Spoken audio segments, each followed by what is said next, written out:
A few months ago, FC Barcelona made an insane last-minute dash to sign high-profile keeper and veteran Wojciech Szczesny, despite him retiring because Marc-Andre ter Stegen was down and they were desperate. 3 months later, he has played the same amount of minutes for FC Barcelona that I have.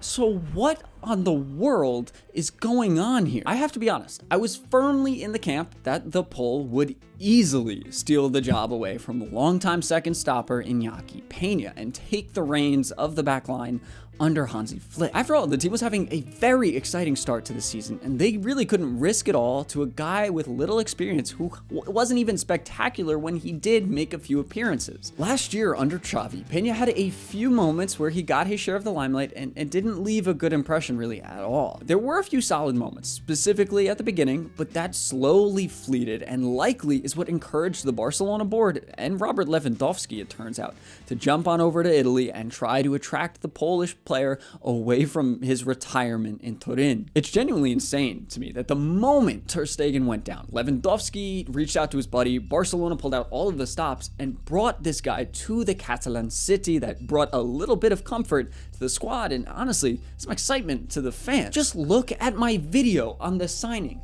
243,000 views. That is huge for me, and my best totals for 9 months. That's how big of a deal it was to all of us, to culés, to fans of Szczesny, and followers of football all over, which makes this all the more wild to me that he hasn't gotten a single minute yet for FC Barcelona.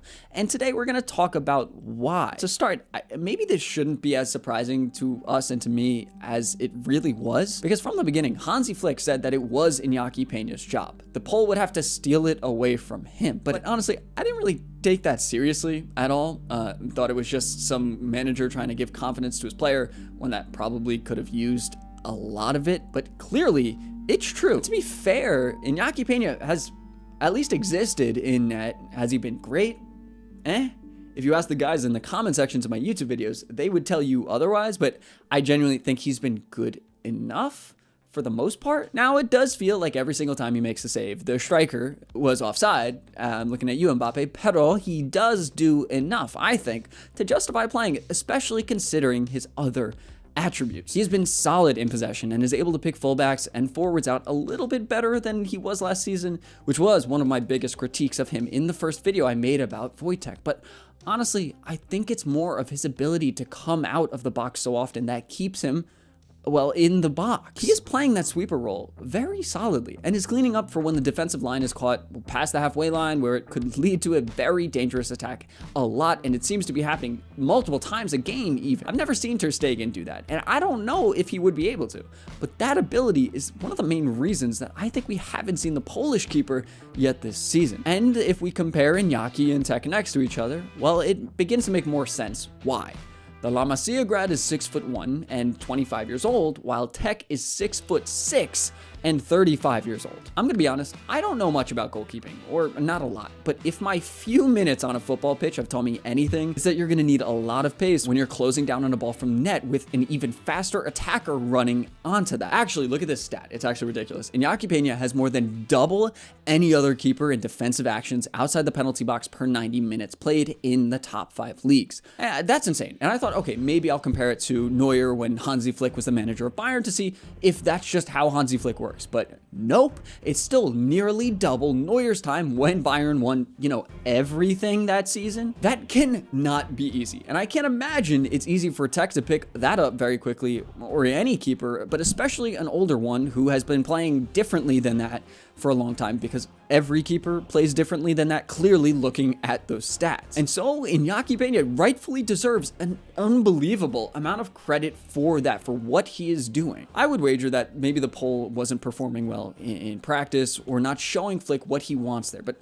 honestly, I'm seeing no indication that that's what the problem is. So far, both Hansi Flick and Tech have been very professional and complimentary when talking to the press about their respective situations. Before the Mallorca game, Flick actually said that the Pole is performing very well in training, but it also implied that he wasn't always performing that way. And that also kind of relates to what Tech said when he was interviewed, saying that if the setup isn't broke, there's no reason to fix it, while adding that he's back to 100% now. So it genuinely could all be that the team has turned form around quick enough from their downturn last month to give Iñaki more freedom with the role, despite Tech apparently playing well in training, and also being incredibly professional and seemingly likable by his teammates. And maybe that's also pushing Iñaki Peña to be even better. But honestly, I just think it's the understanding right now in the side that when they are playing well and putting together a string of performances, Hansi Flick is not going to disturb it unless a player is at the risk of injury. At that point, he will then be changed out. Literally, Flick doesn't even change anything when we get a red card. And that's a problem. If you want to beat Barcelona, get them a red card and you will win the game. However, let's focus back on Iñaki and Tech, because though the environment around the Spanish keeper is positive, or at least in the Germans' mind it is, the feelings around out here in the world with insane fans and even crazier pundits and YouTubers, well, it isn't nearly as positive. I consider myself a little bit of a collector of comments from angry Barcelona fans, annoyed Atletico fans, and annoying Madrid fans that only come out of the woods when bad things happen to Barcelona on my second channel. But sentiment seems to be that Iñaki Peña is not enough for them. Surprise, surprise, because Ter Stegen wasn't either. Back when Victor Valdez was playing, he wasn't good enough either. And honestly, if someone built a brick wall in goal, I'm sure some culés would find something wrong with it and verbally assault whoever made it. That being said, Iñaki Peña hasn't been perfect and is conceding goals, you know, the thing that in theory keepers are in the net to prevent. But okay, so if Iñaki Peña isn't good enough, is maybe a slightly higher save percentage better? Which is what I think a lot of people would expect if we brought in the Polish keeper. Is that worth the trade-off of losing all of that insane ability outside of the box? Well, the problem is that there's only one way to find out. Him actually getting minutes, and without Hansi Flick giving them to Tech at all, we don't get to know if he could be any better or see if the team would even suffer more. Hansi is deciding to experiment elsewhere on the pitch, moving Pedri and even Frankie de Jong between the 8 and 10 positions while letting Lamine and Rafinha constantly rotate and create chaos up front, while the defensive line remains almost always the exact same. Rotation allowed us to see that Gerard Martin isn't great or doesn't have the confidence yet, but maybe if Balde was playing all the minutes and doing so not to our standards, well, maybe people would be criticizing him more like they are Iñaki Peña. But because of the nature of keepers being a very psychological position and one that doesn't really require any constant rotation, well, that leaves a lot of room for fans to dream and guess and question what could be instead of what is, especially when such a big move was made very recently for a player that was looking to take the position over completely. Still, I think if Barcelona hit another rough patch, that will open the door up a little bit to Tech stepping into the lineup, especially with the Supercopa and Copa del Rey starting up in January. But let me know what you think. Do you think Iñaki Peña deserves all these minutes, or should Hansi Flick give a little bit to the poll, maybe share the spot between the two? Also, as I said in my last video, I just want to thank all you guys for the support I've gotten from you this year. It's been a crazy year as a Barcelona fan, a lot of ups, probably a lot more downs. I don't know, it's been chaotic, but I know a lot more is coming this season. I have high expectations for Hansi Flick. I think this season is going to get spicy, and so make sure you're subscribed. You're here for all of the sick content I'm going to drop for you guys. And yeah, let me know what you think, and I will see all of you guys in the next one. Peace.